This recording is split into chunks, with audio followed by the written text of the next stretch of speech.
bright sky. Skates cut ice and the bat swing high. Big hits, big dreams, we talk it all live. Strap in, lock in, let's ride. Let's ride. Let's ride. Let's ride. Let's ride. Let's ride. Welcome back to the Triple Threat Report, and if you watched the Wichita series, you know exactly what kind of week this was for Jackson Vega.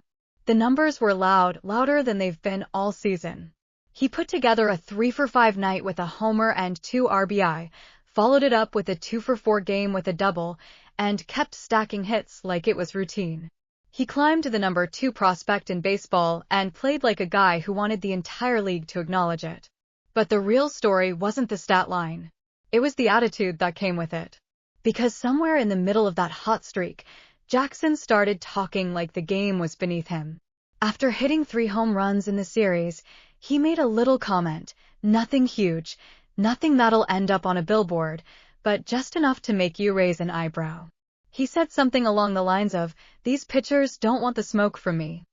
And look, you can say a lot of things in baseball, but talking down on the guys you just took deep 3 times? That's a choice.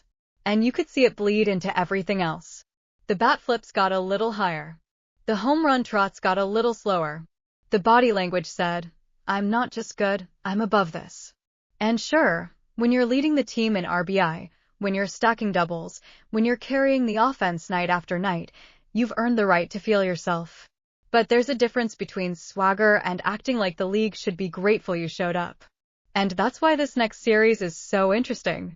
Because the Rockhounds are up next, and last time these two teams met, Midland didn't just win.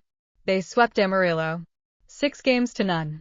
They pushed the Sod Poodles around for an entire week and didn't apologize for it.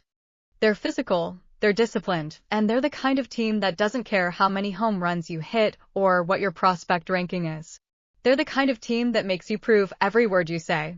So now Jackson walks into this matchup hotter than ever, just a little puffed out, talking like he's already got one foot in the big leagues.